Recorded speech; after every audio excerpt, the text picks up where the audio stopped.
Bonjour à tous, Monsieur Leroy et Monsieur Massel. Aujourd'hui, on va parler du concept de cinéma de sécurité nationale aux États-Unis. Pour recadrer un peu le sujet, je vais redéfinir ce que c'est. C'est le fait que l'État, indirectement, va exercer une forme de propagande sur les Américains pour l'armée américaine au travers du cinéma. Ça se situe, si on peut parler d'une période de départ de ce concept-là, de l'après-guerre. Donc ça va se traduire à travers des films extrêmement variés, extrêmement différents. On peut retrouver des westerns, comme il était une fois dans l'Ouest, je pense que vous connaissez la référence. Des films plus récents, American Sniper, qui est vraiment l'exemple type de ce concept. On peut retrouver aussi James Bond, que tout le monde connaît, voilà. Tous ces films, en fait, dont le contenu idéologique il va être transposé au contexte géopolitique des États-Unis au moment de son tournage, de sa création. D'accord.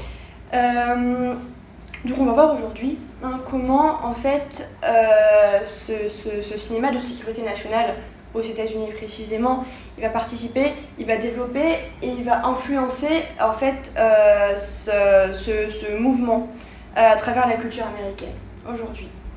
Moi, ma première question, c'est savoir comment ce cinéma de sécurité nationale finalement influence la culture aux États-Unis. D'accord, alors en fait c'est une collusion d'intérêts, on va appeler ça le conflit militaro-médiatique.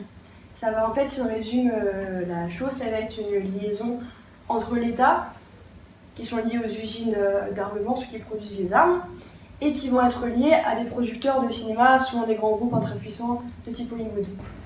Donc en fait ils vont travailler ensemble pour qu'il y ait, voilà, c'est un mot assez fort, mais qu'il y ait la propagande des armes, de la suprématie américaine dans les films qui sont produits. D'ailleurs, c'est énormément critiqué, notamment par Fairness et Accuracy in Reporting, parce qu'en effet, ils accusent l'État et les usines d'armement de se faire de l'argent en fait sur ces propagandes-là, que c'est une ressource financière pour le secteur de la défense. On a beaucoup parlé du cinéma jusqu'à présent, mais finalement, ne pensez-vous pas que ce concept s'inscrit dans une dimension un peu plus large que celle du cinéma et que celle des médias en général Alors oui, pour ça j'ai un gros exemple et d'autres petits exemples. Si on prend par exemple General Electric, on connaît, il possède en fait un géant des médias qui s'appelle NBC Universal. C'est un des 3 plus grands réseaux de commerciaux et de télévision aux États-Unis. Et General Electric, il produit des armes. On a l'exemple, par exemple, de missiles et de bombardiers qui ont été produits pour la guerre du Golfe. Voilà. D'accord. Donc NBC appartient vraiment à General Electric. General Electric aussi, il subventionne une chaîne publique d'information qui s'appelle Public Broadcasting System, PBS. Et un autre exemple aussi, American Telegraph, je pense que vous connaissez, qui est un géant de l'armement, qui subventionne l'émission McNeil. Voilà. Et donc, comme vous l'avez dit, en fait, on parle de cinéma parce que c'est l'exemple le plus probant, mais en effet, ça va jusqu'à chez les gens dans leur salon, en fait. Parce qu'il faut savoir que la culture américaine est énormément basée sur la télévision, en famille. Et voilà, exactement, l'américain moyen regarde énormément la télévision, les chaînes d'information, les téléfilms. Voilà, toujours accroché à la télévision, c'est un peu un cliché, mais c'est dans leur culture. Et du coup, c'est comme ça que ce genre de propagande arrive jusqu'à chez eux. J'ai une question sur les moyens que vous pouvez utiliser pour toucher l'américain moyen. Alors, ce qu'ils utilisent, ce sont des moyens assez choquants, en fait, assez forts. Par exemple, je pense que vous connaissez Top Gun en 1986. Bien sûr, Maverick. C'est ça. En fait, il faut savoir que l'armée américaine a prêté des hommes et a prêté des armes pour le tournage de ce film. Et que pire, en fait, ce qui s'est passé, c'est qu'à la sortie des salles de cinéma, il y avait des stands de l'armée américaine pour recruter dans leur rang des jeunes américains qui venaient de sortir de la séance de cinéma de Top Gun. Ça s'est pas appliqué avec ce film-là, mais c'est un exemple plutôt probant, plutôt clair de ce qui se passe. Et en fait, il y a d'autres exemples d'utilisation de figures héroïques. C'est Rambo 2, Rambo 3, respectivement au Vietnam et en Afghanistan. En fait, voilà, on utilise l'armée américaine. Pour le représenter, on met une figure héroïque, comme je l'ai dit dans Rambo 2 et 3, et au final, ça s'applique à absolument tous les films. Sur American Sniper, c'est la même chose.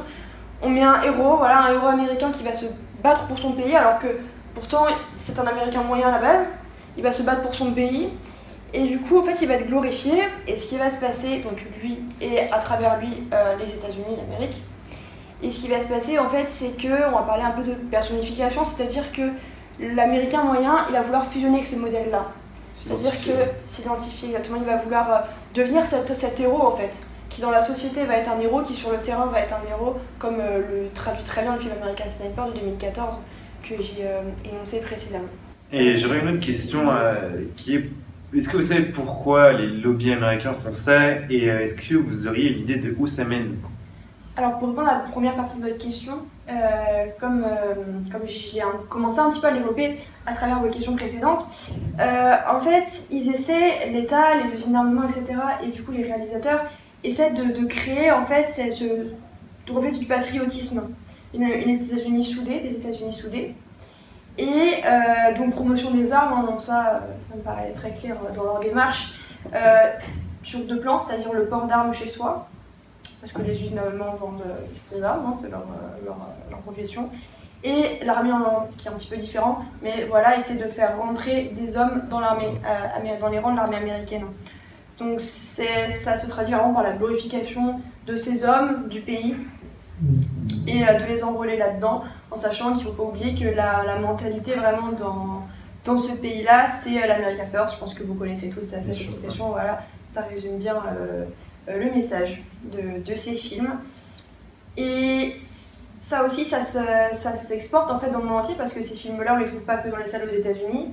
Les films américains, on en a en France, on en a en Allemagne, on en a dans quasiment tous les pays du monde. Et en fait, ça va, dans ces films-là, ça va avoir plutôt le rôle un peu le même au final, mais perçu autrement, qui va être que les États-Unis sont les boss, ils sont là, ils sont soudés, et c'est eux qui dirigent vraiment, c'est eux qui ont la main sur le monde, et c'est ce que veut faire transparaître ce genre de film aussi au niveau international. Ils ne sont pas puissants et influents qu'au niveau local des États-Unis, même si c'est déjà énorme. Et en fait, ce qui va se passer, donc pour répondre à la deuxième partie de votre question, pour ce qui se passe en fait depuis les années 2000, parce qu'en fait, cette évolution des conflits, on a une évolution des conflits aujourd'hui depuis les années 2000, ça va se traduire par la cyberattaque. Donc là, c'est un autre moyen de démontrer la force d'un pays, des conflits. Et dans ces films-là, il y a toujours de la violence, il y a toujours des armes, il y a toujours tout ce qui va autour, c'est la même chose. Hein, sauf que ça s'exprime autrement, c'est plus moderne. Voilà, c'est ce qui se passe aujourd'hui dans le monde, c'est l'évolution des conflits. Aussi terroristes. Hein. On a l'exemple du film Zero Dark Thirty, qui est complètement probant pour cet exemple-là. On a les drogues, on a les gangs. Et pour revenir aux trois thèmes que je t'ai précédemment, les drogues, les gangs et les cyberattaques, on peut voir qu'on les trouve très très facilement et instantanément sur des nouveaux moyens, alors on va appeler ça médias, Netflix. Diffusion. Voilà, des nouvelles séries, c'est à la mode, il y a des séries sur tout maintenant. On retrouve Narcos, on retrouve Mr. Robot, toutes ces séries, c'est le même système que les films, hein. Même souvent les mêmes producteurs, souvent, qui vont faire transparaître ces nouveaux conflits. C'est-à-dire de diffuser un petit peu ces nouveaux conflits au travers des moyens médiatiques. Parce que ça croise tout à fait leur culture, comme on a dit avant. Les Américains, ils sont fans de télé, mais du coup, aujourd'hui, c'est beaucoup de séries. Donc les Américains, ils suivent tous énormément de séries. Ils vont faire passer ces messages-là et ces images-là par les séries. Et aujourd'hui, c'est le moyen le plus utilisé au final. Voilà. Donc voilà ce qui se passe, l'évolution de ces concepts.